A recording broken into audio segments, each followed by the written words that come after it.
saying no. Your rules are really beginning to annoy me. We're rolling! Hey, Mark. Action! Snake Plissken is back in John Carpenter's Escape from L.A. 15 years after they made the classic Escape from New York, Carpenter and Kurt Russell have reunited to bring Snake into the 21st century. This is Kurt's idea of an outrageous action hero. Look in my face when I talk to you. He has an ultimate hatred of authority that is comical somehow. Black box is a matter of national security. What's it do? Top secret. Only on a need to know. Evidently, I don't need to know, so fuck you. I'm going to Hollywood. Snake's such a great character because he's so cool. I just get a kick out of Snake. Catches on quick, doesn't she? It's one of the most amazing, visually stunning pictures I've ever seen. I mean, it's really just stunt-filled, action-filled. Part of the fun of this movie is that you find Snake Plissken in a situation where he's got to surf his way out of it. It's the biggest kick-ass movie I've ever done.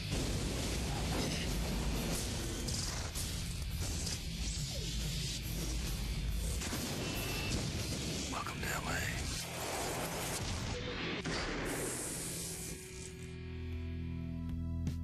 You're Snake Plissken, ain't you? I thought you were dead. Hey.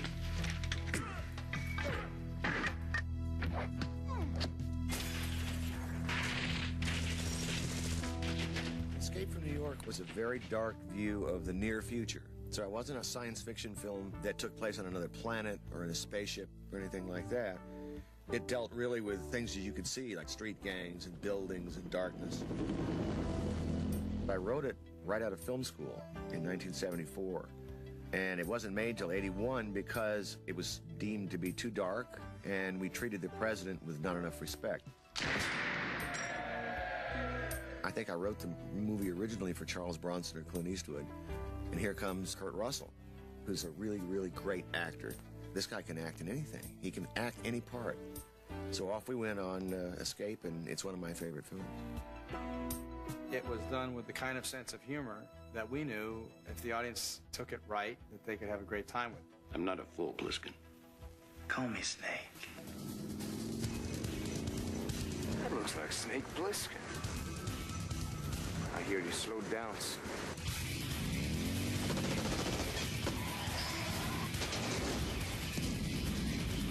You didn't look that slow, Clerval.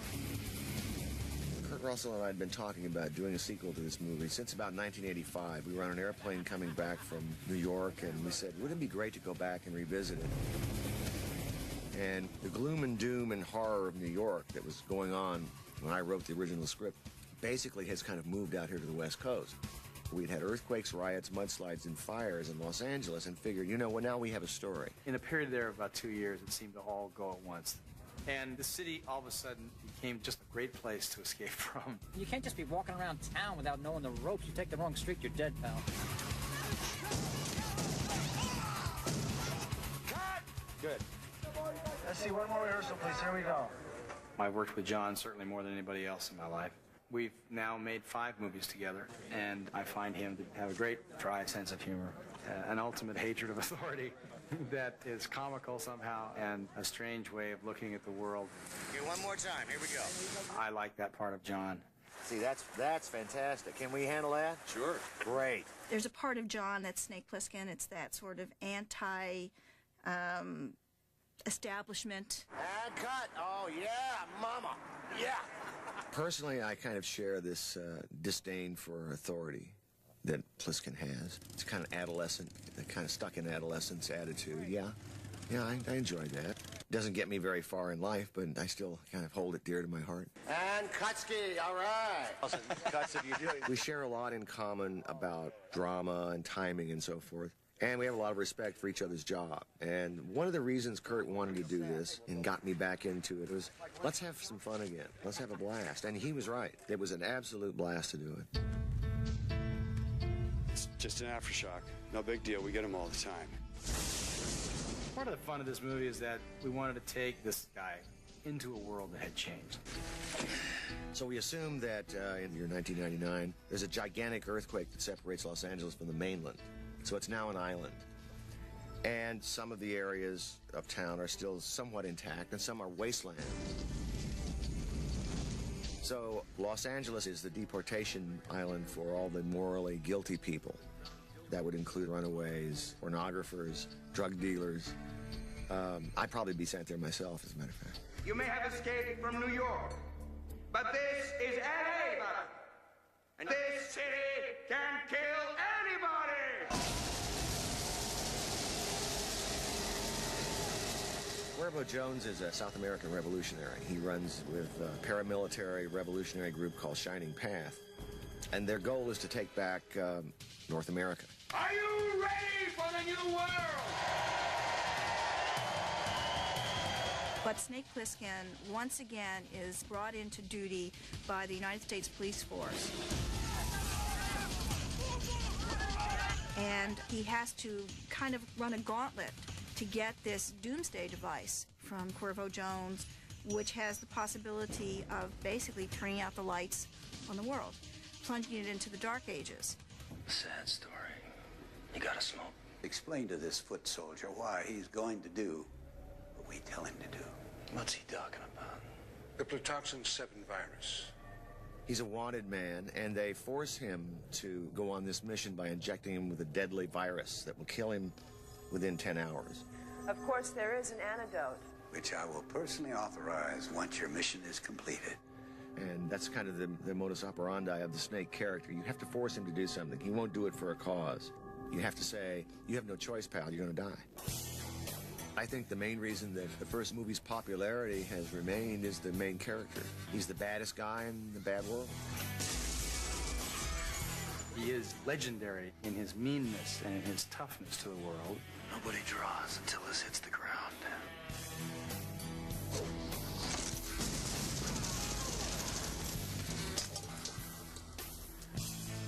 Draw. Just left you wondering what made that guy so mean and so contrary to everything, everybody. Thanks for not killing me, man. I owe you one. The great thing I think that's fun to do with this character is we humiliate Snake. Funny though. I thought you'd be taller. He just sort of brushes it off. It's a part of life and moves on. We're holograms, Plissken. John and I have always gotten a kick out of, well, what if we did this with Snake? And then we look at each other and say, man, that's really funny, but it really makes him look bad. And we go, yeah, that's good. By the way, who gives me the antidote? The medical team will be standing by. Neither one of you? No. Good. Bye-bye, Snake. Good luck. Shit. I'm always worried whenever we're doing any stunts, and particularly when you have an actor like Kurt Russell who likes to do his own stunt work. Jeff Amato, who was our stunt coordinator, and John Carpenter worked very closely on the set together and developed some remarkable action-filled scenes for Kurt Russell.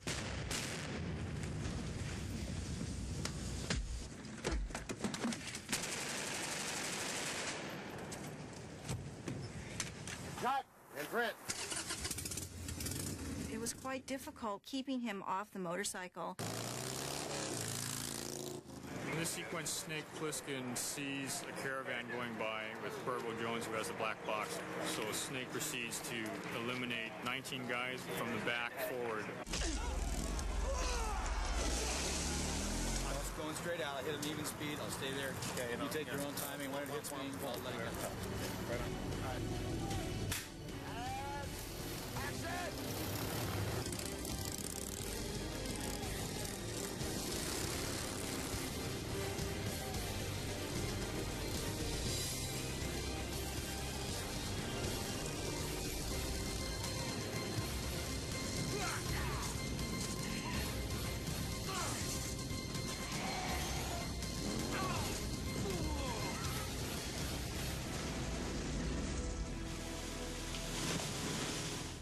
I think part of the fun of this movie is the different kinds of action. Dude, is that you, Snake? The tsunami sequence with Peter Fonda. It's going to be a blast to watch. What is that? Tsunami, Snake. Tsunami! Woo! I wrote this scene where Plissken and this old surfer surf down Wilshire Canyon. And it's one of those scenes where you read it And you say, well, there's no way we can do this. Man, this is going to be some kind of bitch ride. Let's go. Come on. Woo! Peter can tell you all about it. Peter's the expert. He's a surfer, you know, he knows all about it. He knows how to ride a tsunami. Here's the secret. As told to Snake Plissken by pipeline. Let the front edge pick you up. Don't get on your board till you ride to the top. And don't blow it, man. If you fall off the board, it's the big white high. Finished. You got it? Woo! Bitchin'. Sure enough, somewhere in your life, there comes the time when a tsunami is on the way. You've been shot in the leg. You're in Wilshire Canyon, and there's no way out other than to surf out of it. Hang on, Snake. Oh! If you can imagine the force of any tidal wave, we've managed to put together some great effects on it, and it's just fantastic. Later. One of the ways that we approached what Los Angeles would look like is that we sort of said, okay, if there was an earthquake of this size, what would be left? There would certainly be some areas that would exist. There would be other areas that would be reduced to total rubble. Creating the earthquake was hard because we have crashes. We built the Bonaventure Hotel and we're crashing that. We have the spectacular tsunami. The freeway overpass collapse is actually one of those 4 changes, and so it's sort of stacked up. John wanted the 4-level interchange to collapse. So the only way to do that is to build it, and build it big. This thing is capable of shaking, moving up and down, getting a big shock wave moving through it. All the columns have breaking points inside, which when we shoot the final collapse, they'll mushroom out. This whole thing basically will come down.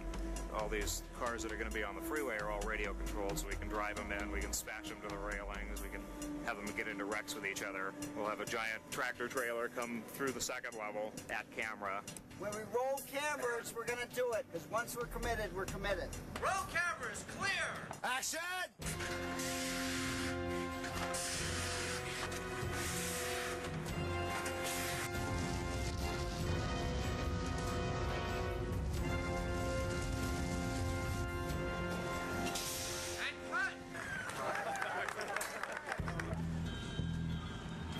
We are on Sunset Boulevard, circa 2013, after a major earthquake. What I tried to do is build up a very textured, layered look. We've literally moved 29 tons of concrete rubble, and we've dressed all the streets with just massive concrete pieces. There's a whole different kind of energy that takes place when you do this type of set.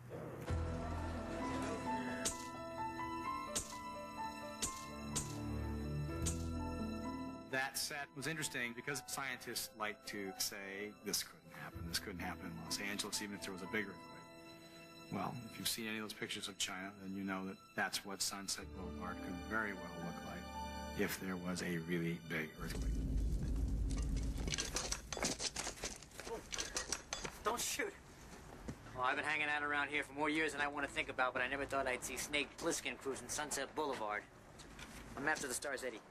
We tried to think of a character who would be indigenous to L.A., and it's mapped to the Stars Eddie as a kind of a sleazebag talent agent who sells maps. Welcome to your very own Map to the Stars. It's me. Sure. And then runs around making deals and sells everyone out. He's a very familiar character to anyone who's worked in Hollywood. Yeah, she's gonna love you, Snake. You're gonna love her, too. We're gonna make this thing happen. Oh, by the way, I'm through with Cuervo. Guy's got no sense of loyalty whatsoever. He's on any side that will benefit him. Oh, Cuervo. It's so good to see you. He's a survivor. He's a go-getter. He's a do-gooder and a bedwetter. He's just a funny guy. When John and I and Kurt were approaching the casting of the movie, what we wanted to do was cast around Snake Plissken some really interesting personas. So we decided that what we might do is to go sort of retro casting. So Cliff Robertson plays the President of the United States. I've got to go to my quarters. I've got to pray. Stacy Keach plays Cliff Robertson's right-hand man, Malloy. The United States is a no-smoking nation. No smoking, no drinking, no drugs, no women. Valeria Golino plays Teslima. If you want to make noise, go and find another bush. And Cuervo Jones is played by George Corafach. Bend over, Mr. President. Time for a spanking. He's a trained revolutionary. He's after power. He's after control, and he's very smart. Not as smart as Snake Plissken, but almost. Now is the time to rise up and demand the surrender of the president. Utopia is the president's daughter, and she's rebelling against her father, who's become like this dictator. And Cuervo Jones manipulates her and convinces her that she can help him save the world. So she does that. She hijacks a plane, takes off, and becomes Cuervo's queen. We're going to start our way back to glory! All I'd heard auditioning was innocent, young, you know, naive. I did not see anything about lingerie.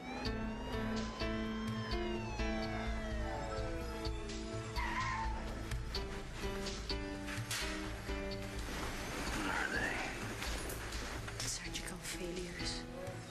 They live here. Too many implants and facelifts over the years. Their muscles turn to jello. Debra wrote this scene where Beverly Hills is inhabited by surgical failures who capture people who are live specimens, bring them in there, cut them up, and sew them on other bodies. We're both dead meat. So to pull this off, I went to Rick Baker, who's the best special effects makeup guy in the world. The makeups are all kind of based on real plastic surgery kind of techniques, only done a little more crudely. We have a lot of, cheekbone implants and, too much collagen in the lips and just, kind of poor taste plastic surgery is what we've done. It's pretty strange quarters inside there with some pretty strange looking people. It makes you wonder where cosmetic surgery might go. We created the Surgeon General of Beverly Hills, and this is a guy who's always looking for plastic surgery parts. These are no good. I can't work with garbage like this.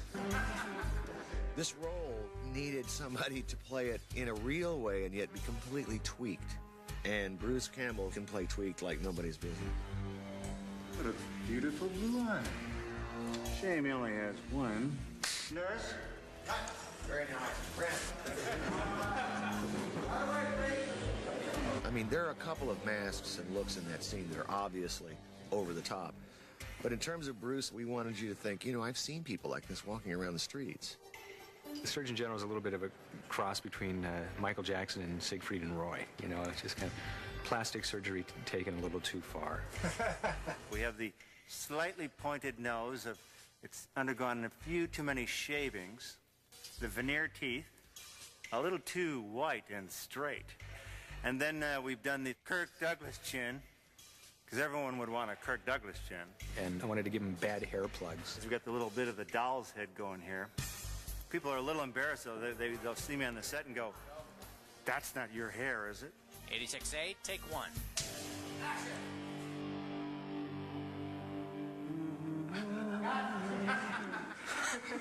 I would have cut him. Very nice.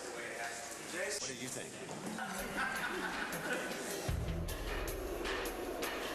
In Escape from New York, Snake was taken at one point and thrown to the wolves, to be the evening's entertainment.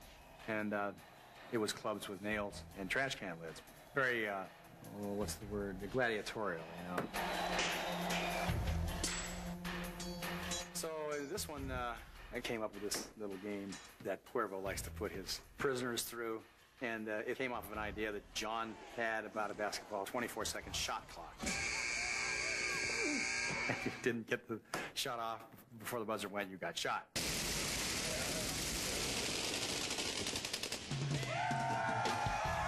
It was sort of a Millennium Gladiator sequence. And we thought about going to the Forum, we thought about going to all these basketball places, and then it occurred to me that the greatest place would be the LA Coliseum because it's such a huge area. And what you could do with an empty Coliseum would be a really kind of moody thing. This is insane. It is. That's the point. Game time! So we bring Snake into that. I guess the hope there was to let the audience sort of think, okay, what are they going to do this time? All you gotta do is make 10 points. By the way, nobody's ever walked off that court alive. Nobody. Got it. Both John Carpenter and Kurt Russell wanted the character Snake Plissken to actually make the basket rather than through Hollywood magic. We wanted to get me making the baskets. We wanted to get me in the same shot as the ball going in the hoop, and we wanted to do as many in a row as we could. So we set up a basketball hoop for Kurt so that the 50-so nights of shooting that we did before we got to the Coliseum, he could rehearse every night, and he got to be a pretty good ball player. That's the one. You got it on film, didn't you? Yeah, it's there forever. Thanks. Print it. The problem here is that I can't wear my glasses, and I have to have the eye patch on. See this here? Black. Watch. Follow the ball to the hoop. He's been hitting them. Yeah, it's that eye patch. The eye patch. It was pretty hard because of the one eye. And also because if you're going to do it a lot of times, you're going to get tired. We'll just keep trying it over and over again. Here we go, guys and gals. Be camera mark. Be mark. And action.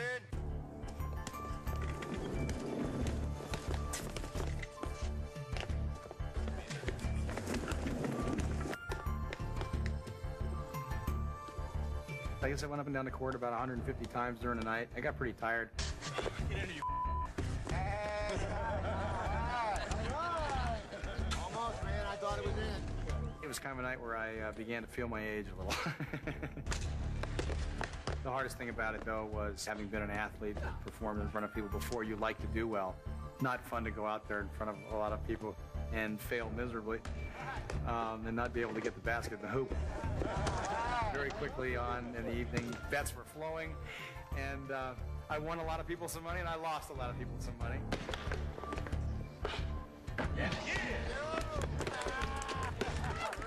Eventually, we made every basket there. There was a layup. There was a jump shot.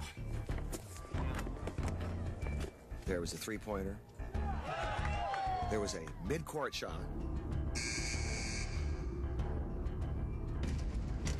Then there's a full-court lob. But I don't think I'll give away how the scene ends. I don't think I should. I'm here, Plissken. Have you got the black box?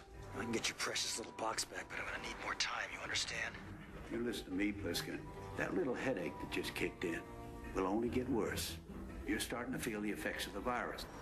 Now, you bear that in mind. Snake has a time clock to work against if he wants to live, but he's a guy that can survive. So he will figure out a way. This is big. It's Snake Plissken. I brought him here to see you, Hershey. What's in it for me?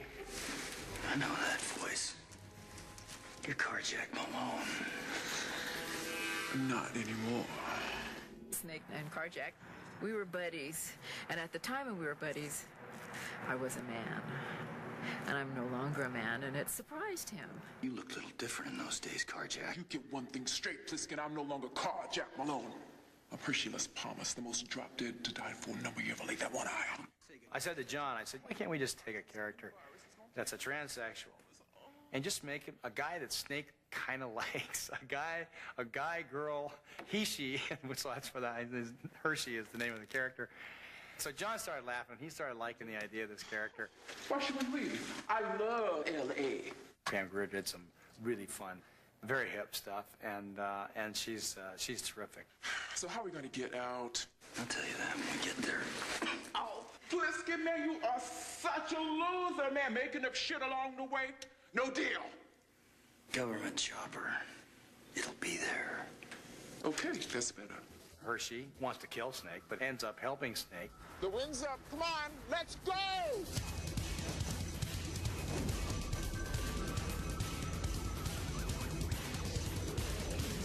We have a hang glider attack on the Happy Kingdom, and our heroes take off from the Queen Mary downtown. They fly through downtown Los Angeles, and there's a giant attack on this amusement park.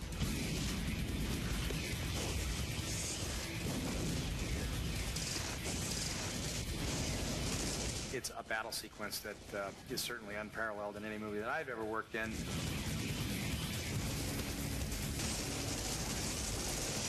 There's thousands of extras, hundreds of stunts, people flying in on hang gliders, fist fights happening. It's all at night, and it involves all sorts of stunts, all sorts of action. We've just had a blast doing it.